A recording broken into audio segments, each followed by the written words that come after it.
Di dalam rumah panjang yang megah, Panglima Jila duduk bersila dengan tatapan tajam menatap api unggun yang menyala redup. Malam itu, langit Kalimantan terlihat kelam, seakan pertanda buruk akan datang. Angin berembus perlahan, membawa aroma hutan yang lembab. Di sekelilingnya, para tetua adat sedang berbincang pelan, membahas perkara tanah ulayat. Namun, perhatian Panglima Jila terganggu ketika seorang pemuda berlari tergesa-gesa menuju tempatnya. Pemuda itu bernama Abai, salah satu kerabat dekat yang baru saja pulang dari Jakarta. Wajahnya pucat, napasnya tersengal, dan matanya memancarkan ketakutan. Ia jatuh berlutut di hadapan Panglima Jila, tangannya gemetar saat menyerahkan sepucuk surat lusuh. Tanpa banyak bicara, Panglima Jila mengambil surat itu dan membacanya dengan seksama. Alisnya mengernyit, napasnya memburu, lalu matanya berkilat penuh amarah. Isi surat itu mengabarkan bahwa adiknya, Johar, yang telah merantau ke Jakarta sejak 2 tahun lalu, tewas dengan tubuh penuh luka lebam. Menurut saksi, Johar dirampok oleh sekelompok preman di Tanah Abang yang dipimpin oleh Hercules. Barang-barangnya diambil, tubuhnya dihajar tanpa ampun, dan akhirnya ia dibiarkan meregang nyawa di trotoar tanpa ada yang menolong. Panglima Jila mengepalkan tangannya hingga urat-uratnya menegang. Dadanya terasa sesak, amarah membakar jiwanya seperti api yang tak bisa dipadamkan. Ia telah berulang kali memperingatkan Johar untuk berhati-hati di rantau, namun kini, adiknya yang dulu ia lindungi sejak kecil, telah meregang nyawa dengan cara yang mengenaskan. Para tetua adat yang menyaksikan perubahan raut wajah Panglima Jila pun menyadari bahwa sesuatu yang besar akan terjadi. Salah satu dari mereka, seorang pria tua dengan rambut memutih, mencoba menenangkan, "Anak muda, jangan gegabah. Dendam hanya akan membawa lebih banyak darah." Namun, Panglima Jila sudah mengambil keputusan. Ia berdiri dengan gagah, kedua matanya tajam seperti mata elang yang siap menerkam mangsa. "Darah harus dibayar dengan darah," suaranya terdengar dingin, penuh tekad.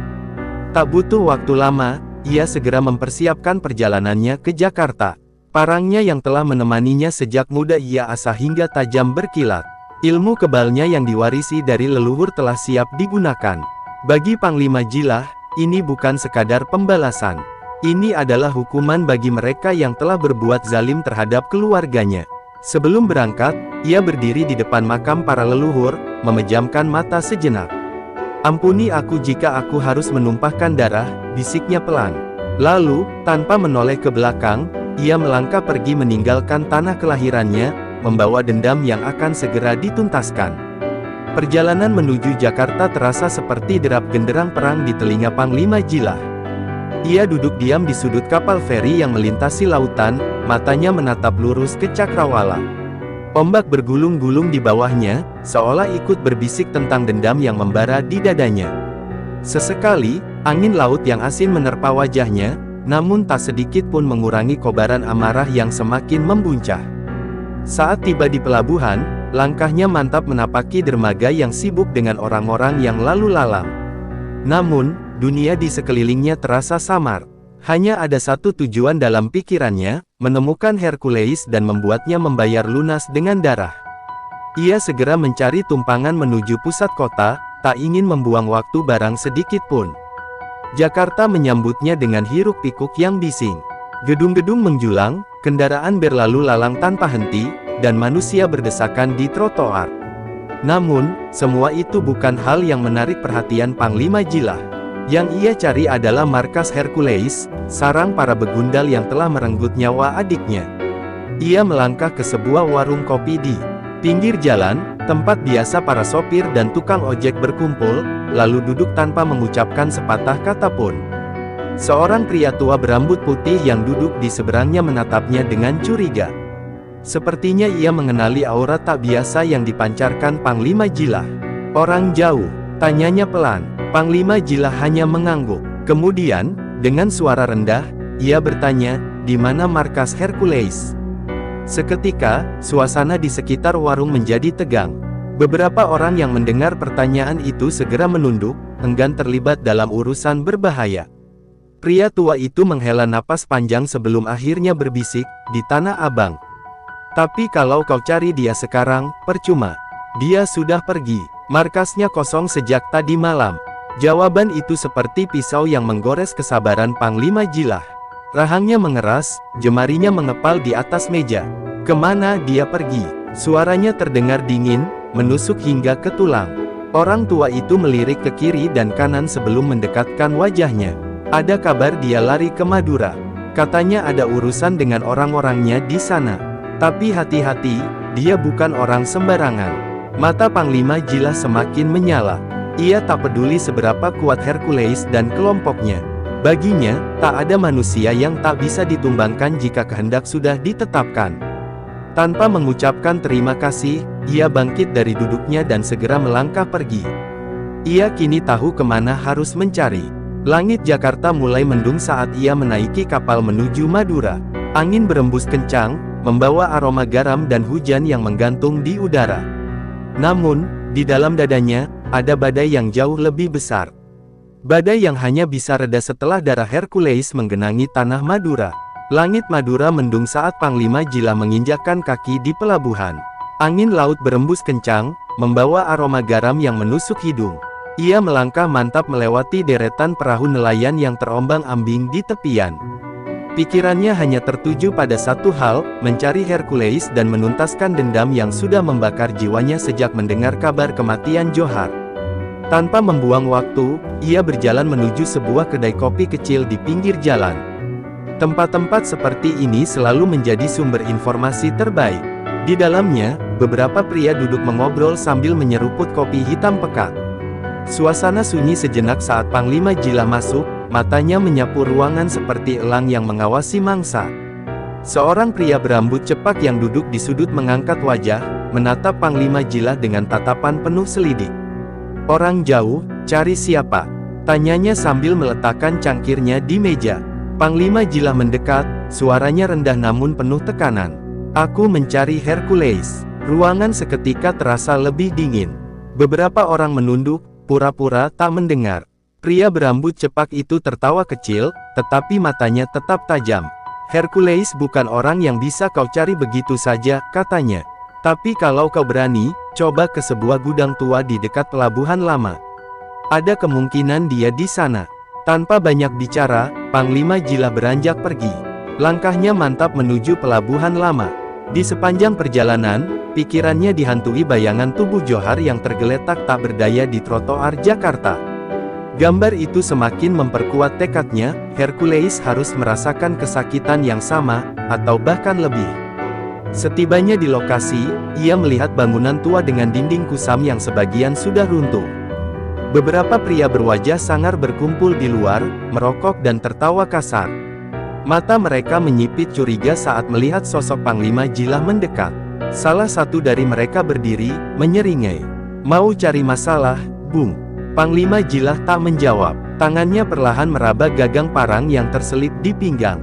Napasnya tenang, tetapi tubuhnya sudah siap untuk pertempuran. Ketegangan memenuhi udara, seperti awan gelap yang menggantung sebelum badai menghantam. Dalam beberapa saat, darah pasti akan tertumpah di tanah Madura. Tanpa peringatan, salah satu preman melangkah maju, berniat mengintimidasi. Namun, dalam hitungan detik, kilatan baja sudah menyambar udara. Parang Panglima Jilah bergerak cepat, membelah angin sebelum menemukan sasarannya. Jeritan pertama pecah, menandakan dimulainya pertarungan yang akan mengguncang seluruh Madura. Darah pertama tumpah, mengalir di antara celah-celah batu pelabuhan. Preman yang mencoba menyerang Panglima Jilah terhuyung ke belakang, tangannya mencengkeram luka menganga di dadanya. Mata-mata di sekeliling membelalak, tidak menyangka orang asing ini begitu cepat dalam mengayunkan parang. Tanpa memberi mereka kesempatan untuk bereaksi, Panglima Jilah bergerak seperti kilat. Tubuhnya melesat ke depan, menghindari pukulan lawan, lalu menghunuskan parang ke salah satu pria yang berusaha mencabut senjata. Jeritan kesakitan terdengar, tubuh preman itu roboh dengan darah mengucur deras dari bahunya. Kini, sisa anak buah Hercules menyadari bahwa mereka tidak berhadapan dengan orang biasa. Beberapa melangkah mundur, ragu untuk melanjutkan perlawanan. Namun, seorang pria bertubuh kekar dengan tato naga di lengannya menggeram marah. "Keparat, kau pikir bisa menghabisi kami begitu saja?" Ia meraih celurit yang terselip di pinggang dan melompat ke arah Panglima Jilah. Duel sengit pun terjadi. Celurit berkelebat ganas, memburu tubuh Panglima Jilah dengan kecepatan luar biasa. Namun, Panglima Jilah sudah terbiasa menghadapi lawan yang lebih cepat dan lebih ganas. Dengan lincah, ia menangkis setiap serangan, lalu memanfaatkan celah sekecil apapun untuk melancarkan serangan balasan. Sebuah gerakan mematikan terjadi dalam sekejap. Panglima Jilah merunduk menghindari tebasan celurit, lalu memutar tubuhnya dengan cepat. Parangnya berdesing, menebas perut lawannya. Pria bertato naga itu tersentak, matanya membelalak tak percaya sebelum tubuhnya jatuh berlutut, darah merembes dari luka yang dalam. Melihat pemimpinnya tumbang, anak buah Hercules yang tersisa mulai panik.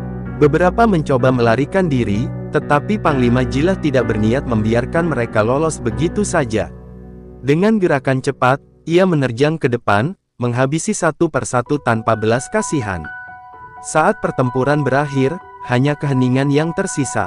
Tubuh-tubuh terkapar di tanah, darah membasahi pelabuhan yang dingin. Panglima Jilah berdiri tegak di antara mayat-mayat itu, napasnya masih teratur meski tubuhnya dipenuhi bercak darah. Matanya menatap lurus ke depan, penuh kebencian yang belum terlampiaskan sepenuhnya. Namun, satu hal masih mengganjal di hatinya, Hercules belum ditemukan. Pertarungan ini hanyalah awal, dendamnya belum selesai. Ia mengangkat wajahnya ke langit Madura yang mendung, lalu melangkah pergi, meninggalkan jejak darah yang akan menjadi peringatan bagi siapapun yang berani meremehkan kemarahan seorang panglima. Angin laut masih berembus kencang ketika Panglima Jilah meninggalkan pelabuhan lama. Bau anyir darah masih menempel di udara, bercampur dengan aroma garam yang menusuk hidung. Namun, langkahnya tak terhenti. Pertempuran tadi hanya pemanasan. Sasaran utama belum ditemukan, dan ia tak akan pulang sebelum darah Hercules membasahi tanah Madura. Di sebuah perkampungan kecil tak jauh dari pelabuhan, Panglima Jilah singgah di warung sederhana. Beberapa warga menatapnya dengan waspada, melihat pakaiannya yang berlumuran darah. Namun, ia tak peduli. Ia duduk di sudut, memesan segelas kopi hitam, lalu bertanya dengan nada rendah namun penuh tekanan, "Di mana Hercules?" Seorang lelaki tua yang tengah mengunyah sirih menatapnya dengan tajam. Ia menghela napas, lalu berkata, "Orang yang kau cari bukan orang sembarangan. Dia punya banyak kaki tangan di sini. Kau membunuh anak buahnya di pelabuhan, pasti sekarang mereka sudah tahu kau datang." Panglima Jilah hanya tersenyum tipis, lalu meneguk kopinya. "Bagus kalau mereka tahu," gumamnya. "Aku ingin mereka datang, supaya aku tak perlu mencarinya ke setiap sudut Madura." Ia lalu meletakkan cangkirnya dengan pelan, menunggu informasi lebih lanjut. Lelaki tua itu menatapnya beberapa saat sebelum akhirnya bicara lagi. "Kalau kau benar-benar mencari dia, pergilah ke gudang tua dekat pesisir. Aku dengar dia dan orang-orangnya sering berkumpul di sana sebelum berangkat ke Surabaya." Tanpa banyak bicara, Panglima Jilah bangkit dan meninggalkan warung. Langkahnya tegap, matanya lurus menatap jalanan berdebu yang membawanya ke pesisir. Ia tahu perburuan ini akan segera mencapai puncaknya. Dan ketika saat itu tiba, tak akan ada belas kasihan. Di kejauhan, dua pria berjaket kulit memperhatikannya dengan saksama. Salah satu dari mereka segera mengangkat telepon, suaranya rendah namun tergesa-gesa. "Bos, dia ada di sini. Sepertinya dia sudah tahu tempat kita." Hercules yang berada di seberang telepon terdiam sesaat sebelum akhirnya tertawa kecil. "Bagus. Kalau dia ingin bertemu, kita sambut dia dengan carok yang sesungguhnya." Langit Madura semakin kelam saat Panglima Jilah mendekati gudang tua di pesisir. Angin membawa aroma asin dari laut, bercampur dengan bau besi yang menyeruak dari bangunan reyot itu. Tak ada suara selain deburan ombak yang menghantam karang. Namun, ia tahu dirinya tidak sendirian. Mata-mata gelap mengintainya dari balik bayang-bayang. Dengan tenang, ia melangkah masuk ke dalam area gudang. Cahaya lampu kuning redup menerangi ruangan luas yang penuh dengan peti kayu dan drum besi. Di tengah ruangan, belasan pria berdiri dengan tangan menggenggam celurit dan parang. Di antara mereka, seorang pria berambut gondrong dengan tubuh kekar duduk di atas peti kayu. Senyum dingin terukir di wajahnya.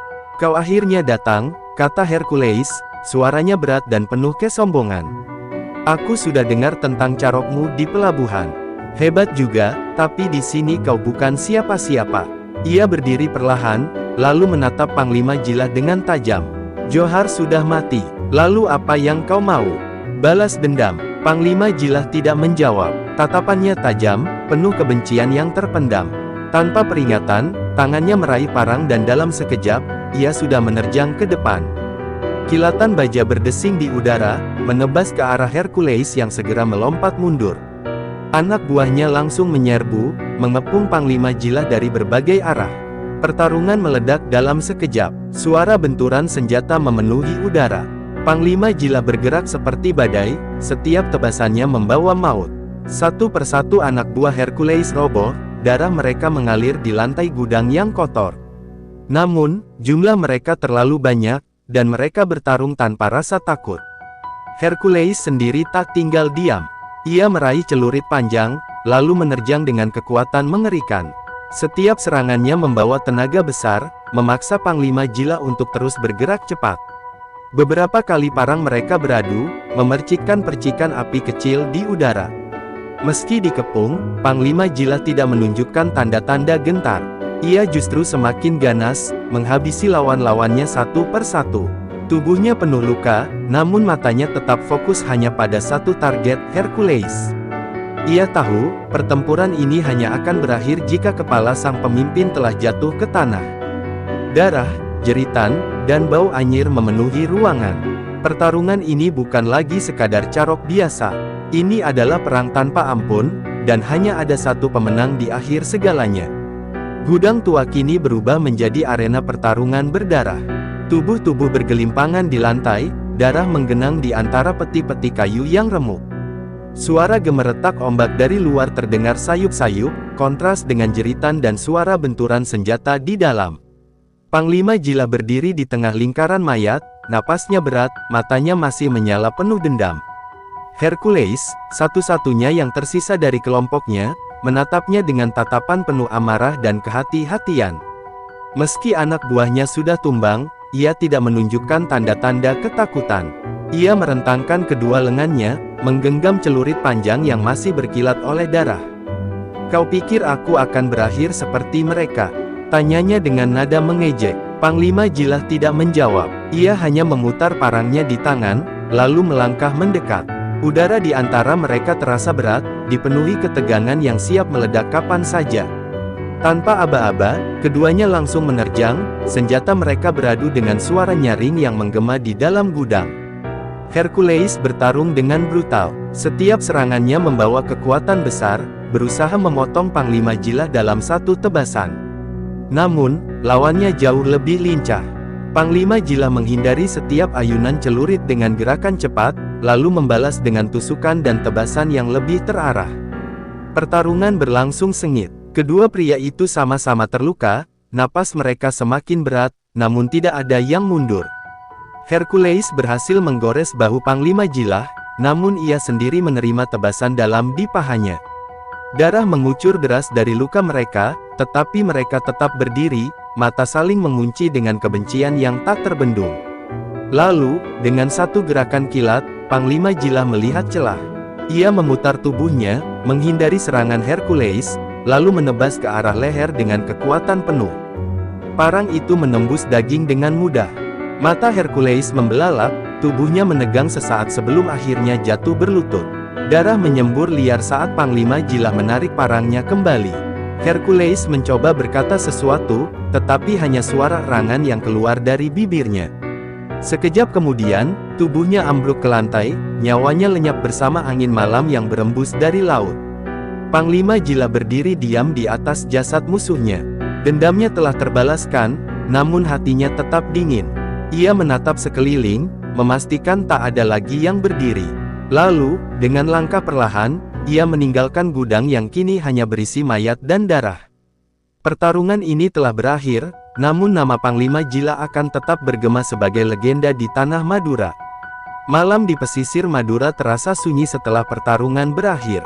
Gudang tua yang kini dipenuhi mayat seakan menjadi saksi bisu atas pembalasan dendam yang telah tuntas. Panglima Jila melangkah keluar, membiarkan angin laut menerpa wajahnya yang berlumuran darah. Namun, matanya tetap tajam, belum sepenuhnya tenang. Ia tahu, meskipun Hercules telah tumbang, sisa-sisa kelompoknya mungkin masih berkeliaran di tempat lain. Langkahnya berat saat ia berjalan melewati jalanan sepi menuju sebuah perkampungan kecil.